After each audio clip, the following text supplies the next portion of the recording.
आदाब नमस्कार। आप सभी का स्वागत है क्राइम अब तक के इस एपिसोड में। दरअसल एक व्यक्ति जैसे ही शाम को काम खत्म करने के बाद अपने घर पर आता है, आने के बाद वो अपने घर का दरवाज़ा खोलता है तो दरवाज़ा खोलते ही वह देखता है कि जो उसकी पत्नी होती है वह अपने ही सगे भाई के साथ आपत्तिजनक हालत में होती है, जिसको वो देखने के बाद और फिर उसके बाद जो कुछ भी होता है जिसको सुनने के बाद पूरा मोहल्ला सन्नसा रह जाता है। दरअसल कहानी शुरू होती है 2013 से। उत्तर प्रदेश के लखनऊ में एक गांव होता है जिसका नाम होता है रहीम नगर। यहीं का रहने वाला एक व्यक्ति होता है जिसका नाम होता है शिवा। दरअसल जो शिवा होता है, जब इसकी उम्र 13 साल होती है तभी इसके पिता की रोड एक्सीडेंट में मौत हो जाती है, जिसके चलते जो इसकी माँ होती है वह दिमागी तौर पर कमज़ोर हो जाती है, जिसके चलते जो इसका मामा होता है जनक राज, वह अपने घर पर अपने भांजे को और अपनी बहन को बुला लेता है। जिसके बाद जो शिवा होता है वह अपने मामा के घर रहना चालू करता है। धीरे धीरे वह पढ़ाई करता है। पढ़ाई करने के बाद उसको एक नौकरी मिलती है। नौकरी मिलने के बाद जो इसका मामा होता है वह इसके शादी के बारे में सोचने लगता है। इसी दौरान उसके मामा को पता चलता है कि बलरामपुर में एक लड़की है जिसका नाम है मधु। वो बहुत खूबसूरत होती है और घर परिवार से भी अच्छी होती है, जिसके चलते जो इसका मामा होता है वह शिवा की शादी मधु के साथ तय कर देता है। जिसके बाद 2013 में शिवा और मधु की शादी हो जाती है। शादी के तकरीबन 1.5 साल का वक्त बीतता है। इनको एक बच्चा पैदा होता है और दरअसल जो बच्चा पैदा होता है वो ठीक से सांस नहीं ले पा रहा होता है, जिसके चलते उसकी मौत हो जाती है।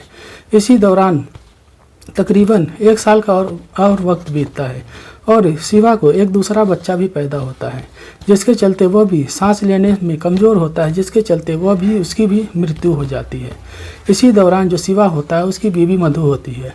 दोनों ही डिप्रेशन में चले जाते हैं और दोनों को कुछ समझ में नहीं आता है। इसी दौरान काफ़ी वक्त बीत जाता है तो जो शिवा होता है वो अपने काम धाम में लग जाता है और वो अपने काम पे आना जाना शुरू करता है। जो मधु होती है वह घर पर अकेली होती है, जिसके चलते उसका मन नहीं लग रहा होता है और इतने सारे हादसे हुए रहते हैं कि जिसके चलते वो टूट सी गई होती है। इसी दौरान एक दिन जो मधु होती है वह शिवा से कहती है कि बलरामपुर में उसकी मौसी रहती है, जिसके चलते जो शिवा को बोलती है कि आप जब काम पे चले जाते हैं तो मैं अकेली रह जाती हूँ, जिसके चलते मुझे बहुत बुरा लगता है और मुझे अकेला घर काटने को दौड़ता है। जिसके चलते वो शिवा को कहती है कि मेरी मौसी के घर के बाजू में ही आप एक कमरा ले लो, जहाँ हम लोग रहेंगे वैसे मेरा मन भी लगा रहेगा और मेरी जो मौसी है वो लिफाफा बनाने का काम करती है, मैं वहाँ थोड़ा काम भी कर लूँगी और मेरा मन भी लगा रहेगा।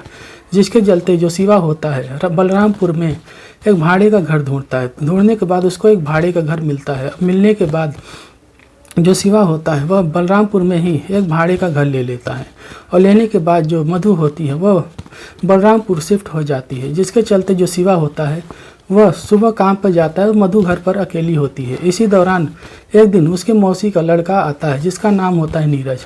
वह नीरज के साथ अपने मौसी के घर जाती है। घर जाने के बाद उसके मौसी के यहाँ जो काम होता है वो काम करती है और जो शाम होता है जो नीरज होता है उसके मौसी का लड़का वो उसको रोज़ घर पर भी छोड़ दिया करता था। इसी दौरान जो नीरज होता है और मधु, इन दोनों की नज़दीकियाँ बढ़ जाती हैं। दरअसल एक दिन होता है जब शिवा घर पर नहीं होता। इसी दौरान जब नीरज घर पर होता है तो वो नीरज के लिए चाय बना कर लाती है। चाय जैसे ही नीरज पीता है वह थोड़ी सी बुराई कर देता है। इसी दौरान इन दोनों में हंसी मजाक चालू हो जाता है और नीरज कहता है मैं मजाक कर रहा था। इसके चलते इन दोनों में हंसी मजाक चालू होता है और इसी दौरान ये दोनों एक दूसरे का नंबर लेते हैं और नंबर लेने के बाद जैसे ही शिवा घर से बाहर जाता है, जब काम पे वह चले जाता है, इसी दौरान इन दोनों में आपस में बातचीत होने लगती है और बातचीत इतनी देर तक होने लगती है कि इन दोनों को आपस में ही प्यार हो जाता है। दरअसल जो शिवा होता है ये इसके मधु के मौसी का लड़का होता है, जिसके चलते न मधु की मौसी को कोई शक होता है और ना ही शिवा को कोई शक होता है। इसी दौरान इन दोनों में अवैध संबंध भी बनना चालू हो जाते हैं। दरअसल शिवा जैसे ही काम पर जाया करता था, मधु फ़ोन करके नीरज को अपने घर बुला लिया करती थी। इसी दौरान जब उसकी मौसी एक दिन पूछती है कि तुम आजकल यहाँ पर आती नहीं, तो कहती है मौसी नीरज से काम घर पर ही भेज दिया करो, मैं घर पर ही कर लूँगी, रोज़ रोज़ का आना जाना अच्छा नहीं लगता। जिसके चलते जो इसकी मौसी होती है वह मान जाती है और इसका काम जो लिफाफा बनाने का होता है वह मधु के घर पर ही भेज दिया करती है। जिसके चलते जो मधु होती है वह नीरज से अपना काम मंगा लिया करती थी और इसी बहाने उन लोगों का मिलना जुलना भी होता था और अवैध संबंध भी बनाया करते थे। इसी दौरान काफ़ी वक्त बीत जाता है, जब तकरीबन सालों का वक्त ऐसे ही सब कुछ चलते रहता है और करीब साल, 1.5 साल, 2 साल ऐसे ही निकल जाते हैं।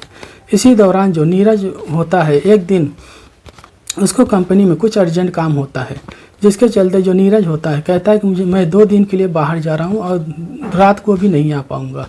जिसके चलते जब मधु पूछती है कि क्या काम है, तो वो बोलता है साइट पर कुछ काम आ गया है और मुझे 2 दिन के लिए बाहर जाना पड़ेगा, मैं रात को भी नहीं आ पाऊँगा।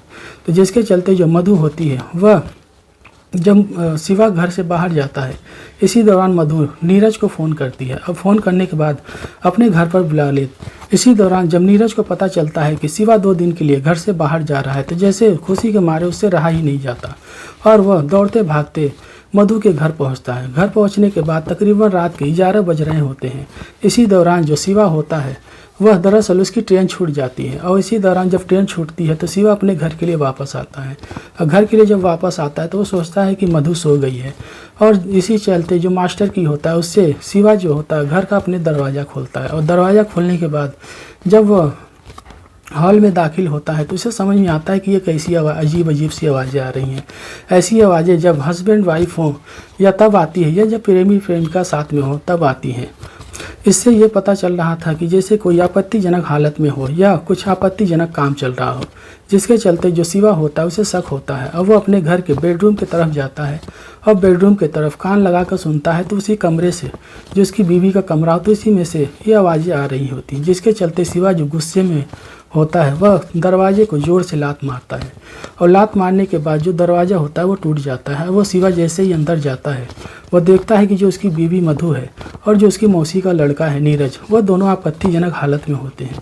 यह सब देखते ही जो मधु होती हैं और नीरज होता है वह हैरान परेशान हो जाते हैं कि आखिर ये 2 दिन की छुट्टी लेकर गया था, ये वापस कैसे आ गया। जिसके चलते जो मधु के और नीरज के सारी पोल पट्टी खुल जाती है। इसी दौरान उन दोनों को कुछ भी समझ नहीं आ रहा होता, तभी जो शिवा होता है इन दोनों को डांटने लगता है और नीरज को भी एक थप्पड़ मारता है, मधु को भी बाल पकड़कर घसीटना मारना चालू करता है। जिसके चलते ये दोनों भी गुस्सा जाते हैं। इन दोनों को समझ नहीं आता कि आखिर करे तो क्या करे, अब हमारी तो काफ़ी बदनामी होगी। जिसके चलते नीरज और मधु एक दूसरे को इशारा करते हैं और जो मधु होती है वो शिवा का हाथ पकड़ती है और जो नीरज होता है वह शिवा को ज़मीन पर पटक कर उसके ऊपर बैठ जाता है और बैठने के बाद उसका गला दबा देता है। जिसके चलते थोड़ी देर बाद शिवा की मौत हो जाती है। मौत होने के बाद जो नीरज होता है और मधु होते वो सोचने लगते हैं कि आखिर करें तो क्या करें, अब इसकी ये तो मर गया। जिसके बाद जो मधु और शिवा होते हैं अपना माइंड फ्रेश करने के लिए और ये सोचने के लिए कि अब करना क्या, वो लोग घर से बाहर जाते हैं, ताला मारते हैं और घर से बाहर जाते हैं।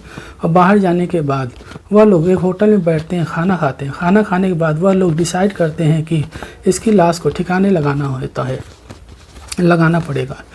जिसके चलते वह लोग बाहर से ये कटर लाते हैं और एक कुल्हाड़ी भी लाते हैं। जिसके चलते जब घर पर आते हैं, घर पर आने के बाद जो नीरज होता है वह शिवा की गर्दन पर जोर का वार करता है, जिससे एक ही झटके में जो शिवा की गर्दन होती है वो अलग हो जाती है। और जो वो लोग आरी लाते हैं उससे शिवा को 2 टुकड़े करते हैं। तकरीबन शिवा की बॉडी के 3 टुकड़े करते हैं। 3 टुकड़े करने के बाद जो घर के पास ही सेफ्टी टैंक बना होता है उसमें पॉलीथीन में लपेट कर उसकी बॉडी को डाल देते हैं। और डालने के बाद यह लोग जो शिवा का सर होता है उसे ले जाकर कहीं तालाब में फेंक देते हैं, जिसके चलते कि किसी को कुछ पता ना चले। इसी दौरान तकरीबन 1-2 दिन का वक्त बीत जाता है और इसके शिवा के जो रिश्तेदार होते हैं और जिसका मामा होता है वह बार बार फ़ोन कर रहा होता है, जिसके चलते कुछ पता नहीं चल रहा होता है। इसी दौरान तकरीबन 1 महीने का वक्त बीत जाता है और वक्त आता है 12 नवंबर का, जिसके चलते जब उसका मामा परेशान हो जाता है और गुमशुदगी का रिपोर्ट भी लिखाता है। लिखाने के बाद भी जब पता नहीं चलता है तो जो शिवा का मामा होता है वह शिवा के घर पर जाता है। घर पर जाने के बाद उसे कुछ अजीब लगता है। दरअसल जब शिवा का मामा जब उसे ढूंढ रहा होता है, इस दौरान मधु से भी बात होती है। तो मधु बार बार कहती है कि मैंने मिसिंग की रिपोर्ट लिखाई है, पर शिवा का कुछ भी पता नहीं चल रहा होता। जब बार बार उसका मामा ये पूछ रहा होता है, इसी दौरान उसको शक होता है कुछ न कुछ गड़बड़ है। अब वह घर पर आता है। घर पर आने के बाद वह घर से ही पुलिस को फ़ोन करता है और कहता है कि मुझे कुछ गड़बड़ लग रही है, मुझे मधु पर शक है। जिसके चलते जब पुलिस आती है और आने के बाद मधु को से कड़ाई से पूछताछ करती है तो मधु सारा सच उगल देती है। जिसके चलते जब मधु की कॉल डिटेल और CDR खंगाली जाती है तो पता चलता है उस रात नीरज भी उसके साथ था। जो शिवा की लोकेशन होती है वह भी उसी घर की बता रही होती है। जिसके चलते जब पुलिस आगे छानबीन करती है तो नीरज को भी गिरफ्तार करती है, नीरज से भी पूछताछ करती है। और उसके बाद जब पुलिस छानबीन करती है तो इन लोग पूरी कहानी बताते हैं। पूरी कहानी बताने के बाद शिवा की जो डिकम्पोज बॉडी होती है वह सेप्टिक टैंक से बाहर निकाली जाती है। पर जो शिवा का सर होता है, जिस तालाब में फेंकते हैं उस तालाब में उसका सर मिलता ही नहीं। जैसे ही पुलिस इस घटना का खुलासा करती है, पूरा मोहल्ला सन्नाटा रह जाता है। पूरे लखनऊ में और पूरे बलरामपुर में सनसनी फैल जाती है कि ऐसा कोई कैसे कर सकता है। इसी दौरान पुलिस इनको जेल भेजती है। जेल भेजने के बाद जब अदालत में, लखनऊ की हाई कोर्ट की अदालत में इनको पेश किया जाता है, तो जो हाई कोर्ट की अदालत होती है इन दोनों को उम्र कैद की सज़ा और 35,000 जुर्माने के तौर पर सुनाती है, जिसके बाद इन दोनों को जेल भेज दिया जाता है। आज की कहानी आप सभी को कैसी लगी, आप सब कमेंट करके बताइए। वीडियो अच्छी लगी तो इसे लाइक कीजिए, शेयर कीजिए और चैनल को सब्सक्राइब कीजिए। जय हिंद, जय भारत।